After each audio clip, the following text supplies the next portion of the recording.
ঘোষ ওয়ার্ল্ডে আপনাকে স্বাগতম।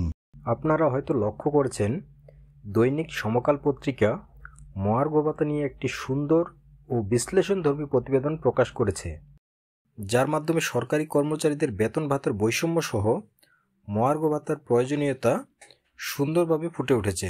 চলুন দেখে নেই সেই প্রতিবেদনটি। প্রতিবেদনের শিরোনাম ছিল মহার্ঘ ভাতার বিতর্ক, বৈষম্যের শিকড় কোথায়।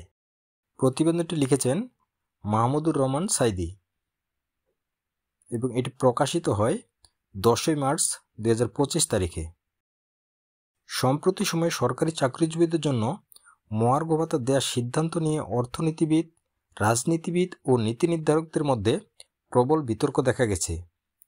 এই বিতর্কে যারা নেতৃত্ব দিচ্ছেন তাদের অনেকের বক্তব্য বাস্তবতা বিবর্জিত ও সংকীর্ণ দৃষ্টিভঙ্গির প্রতিফলন। তারা যে যুক্তি উপস্থাপন করেছে তা আর্থসামাজিক বাস্তবতার সঙ্গে কতটা সামঞ্জস্যপূর্ণ এটি বিশ্লেষণ করা প্রয়োজন। প্রথমে তিনি তুলে ধরেছেন দেশের কথিত অর্থনীতিবিদ, বাংলাদেশ ব্যাংকের সাবেক লিড ইকোনমিস্ট ডক্টর জাহিদ হোসেনের বক্তব্য।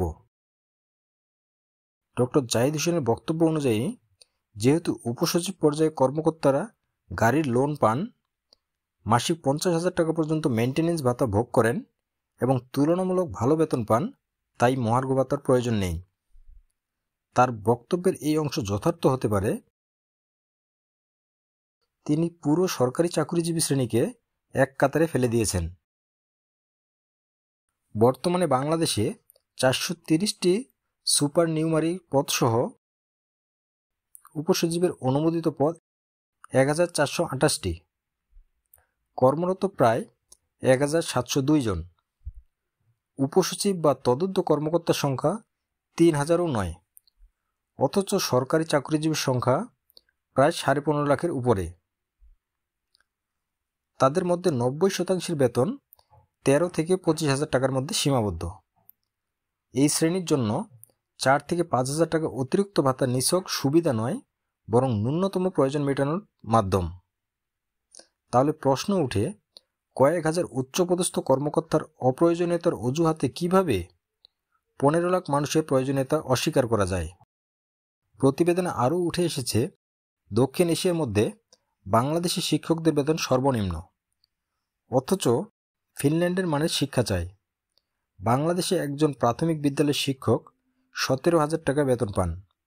অন্যদিকে পার্শ্ববর্তী দেশ ভারতে একজন প্রাথমিক বিদ্যালয়ের শিক্ষক 40,000 রুপি পান, যা বাংলাদেশি মুদ্রায় 56,328 টাকা।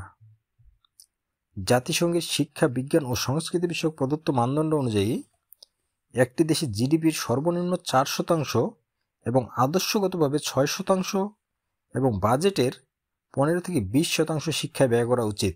সেখানে বাংলাদেশে 2023-24 অর্থ বছরে শিক্ষায় জিডিপি 1.76% ব্যয় করা হয়। অন্যদিকে ফিনল্যান্ডে জিডিপির 7% বরাদ্দ দেওয়া হয়, যা বিশ্বের সর্বোচ্চ। প্রতিবেদনে আরও এক কথিত অর্থনীতিবিদ ফাহমিদা খাতুনের মন্তব্যও সুন্দরভাবে তুলে ধরা হয়েছে।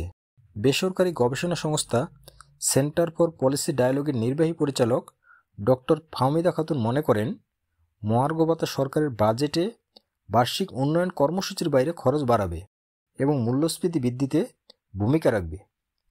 কিন্তু এখানে একটি মৌলিক সমস্যা রয়েছে।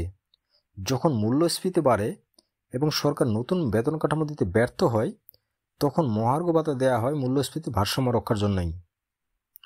গবেষণা প্রতিবেদন অনুসারে গত 10 বছরে মূল্যস্ফীতি 300 থেকে 400% বৃদ্ধি পেয়েছে, অথচ সরকার 2015 সালের পর নতুন কোনো পে স্কেল দেয়নি। নিয়ম অনুযায়ী 2020 সালে একটি নতুন পে স্কেল এবং 2025 সালে আরেকটি পে স্কেল দেওয়া উচিত ছিল, কিন্তু বাস্তবে দুটি পে স্কেলের পরিবর্তে একটি মহার্ঘ ভাতা দিয়েই সমস্যার সমাধান করতে চাওয়া হচ্ছিল। আবার সেই মহার্ঘ ভাতা নিয়েও নাটকের কোনো অন্ত নেই। এই পরিস্থিতি শ্রেণী বৈষম্যের আরেকটি বহিঃপ্রকাশ। পরিশেষে তিনি দেখিয়েছেন, মহার্ঘ ভাতা বিতর্ক শুধু অর্থনৈতিক নয়, এটি একটি নীতিগত ও নৈতিক প্রশ্ন। উচ্চপদস্থ কয়েক হাজার কর্মকর্তার সুবিধার অজুহাতে লক্ষাধিক সাধারণ চাকরিজীবীর অধিকার কেড়ে নেওয়া কোনোভাবেই ন্যায্য হতে পারে না। রাষ্ট্র যদি সত্যি জনগণের কল্যাণে কাজ করতে চায় তবে বৈষম্য দূর করার জন্য কার্যকর নীতি গ্রহণ করা উচিত। আর এর জন্য অবশ্যই বৈষম্যহীন নতুন পে স্কেল প্রদান করতে হবে। পে স্কেল প্রদানের পূর্বে সকল কর্মচারীর জন্য মহার্ঘ ভাতার ঘোষণা করতে হবে। এই ছিল আজকের প্রতিবেদনে। ধন্যবাদ দৈনিক সমকালকে এত সুন্দর একটি প্রতিবেদন প্রকাশ করার জন্য। এ ধরনের প্রতিবেদন প্রকাশের ফলে সহজেই তা প্রধান উপদেষ্টার দৃষ্টিগোচর হবে এবং খুব দ্রুতই মহার্ঘ ভাতার দাবি পূরণ হবে বলে আশ্বাস রাখা যায়। মহার্ঘ ভাতার আপডেট যে কোনো তথ্য পেতে আমাদের চ্যানেলটি সাবস্ক্রাইব করে রাখুন। ধন্যবাদ।